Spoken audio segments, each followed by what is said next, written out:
Seharian penuh bakal calon presiden Koalisi Perubahan Anies Baswedan dijamu teman lamanya, mantan Menteri Kelautan dan Perikanan Susi Pujiastuti saat berkunjung ke Pangandaran 24 Juli lalu. Kedua mantan menteri satu angkatan di era kabinet periode pertama Presiden Joko Widodo ini membagikan beragam momen keakraban mereka di media sosial masing-masing. Anies juga bahkan sempat diajak bertemu dengan para nelayan hingga disupiri Susi naik mobil bak terbuka. Apa sih yang mereka bicarakan?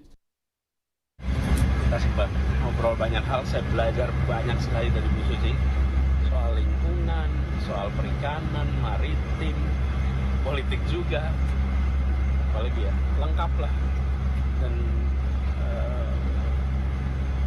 kita bersahabat udah lama. Jadi ini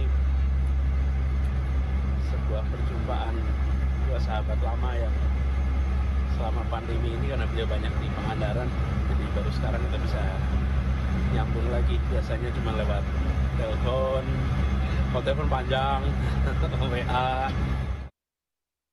Di media sosialnya, Susi bercerita, ia berbincang banyak hal dengan Pak Anies, mulai dari membuat minyak kemiri, simulator pesawat, pentingnya membawa tumbler keadaan nelayan di Pangandaran sampai survival kit di rompi saya, tentu sambil mendengarkan beliau cerita tentang situasi politik terkini. Unggahan ini menuai banyak reaksi warganet. Banyak yang berharap keduanya bersanding menjadi pasangan capres dan cawapres di Pilpres 2024. Bukan tidak mungkin, Anies memang pernah mempertimbangkan perempuan sebagai sosok bakal calon wakil presiden. Pertimbangan Pak Anies tentu calon wakil presiden yang memang bisa bekerja sama secara sinergis dengan beliau. Karena memang harapannya adalah wakil presiden akan punya peran lebih penting, lebih akan ada pembagian tugas dan tanggung jawab kerja-kerja pemerintahan supaya efektif begitu. Dan yang sangat dipertimbangkan adalah peluang untuk berhasil di dalam pertarungan politik nanti. Jadi kemungkinan calon wakil presiden perempuan yang menjadi pimpinan partai politik dan sebagainya menjadi sangat relevan. Selain Susi, nama Yeni Wahid, putri kedua Presiden keempat Indonesia Gus Dur, juga masuk radar sebagai bacawa pres Anies. Tapi Yeni belum menjatuhkan pilihan untuk mendukung salah satu bakal calon presiden. Jadi tanya aja sama yang ngajukan. Tapi siap nggak Mbak Yeni kalau misalkan di siap nggak? Tanya aja sama yang ngajukan. Tapi saya belum mau jawab. Udah komunikasi sama parpol? Saya semua parpol. Saya komunikasi dengan semua tokoh-tokoh partai, saya semua tokoh politik, dan biasa semua.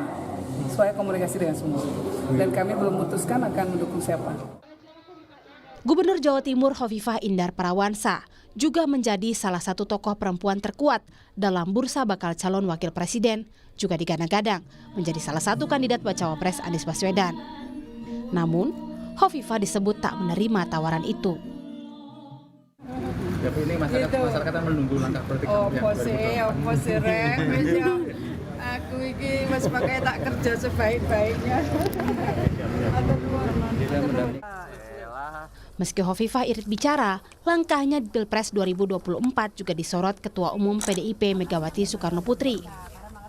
Mega mengaku tak akan mengintervensi langkah Ketua Umum PP Muslimat NU itu untuk menentukan pilihan. Ditanyain, benernya siapa tuh Bu yang mau dijadi nomor 2? Yo takon, tunggu aja ntar juga ada harinya. Saya nanti ngumumin, ya terserah saya dong. Oh lah kayak Mbak Hovifah, saya temenan sama dia. Saya dengar kan dia mau jadi gini, ya karepnya Mbak Hovifah. Nggak ada saya kalau telepon, Mbak jangan ke situ loh.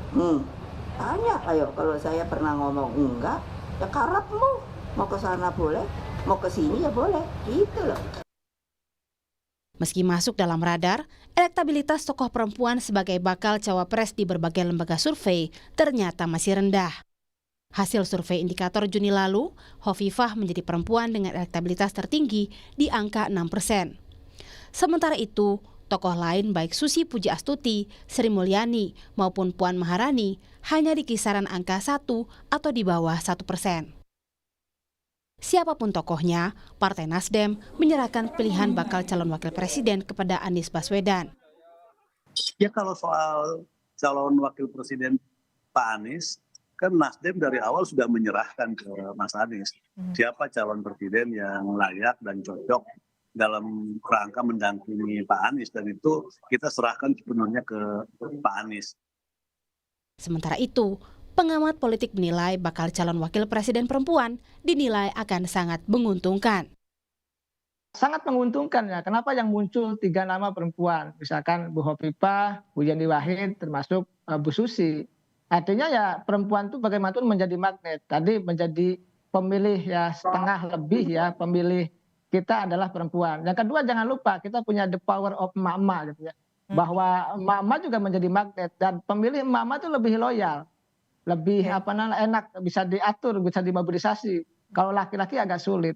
Oleh karena itu tadi ya Pak Anies punya dambaan lah untuk bisa mencari sosok figur perempuan dan itu penting begitu. Memang suara perempuan layak diperjuangkan. Jumlah pemilih perempuan dalam daftar pemilih tetap pemilu 2024 mencapai 102,58 juta atau sedikit lebih banyak dari pemilih laki-laki. Tim Liputan, Kompas TV.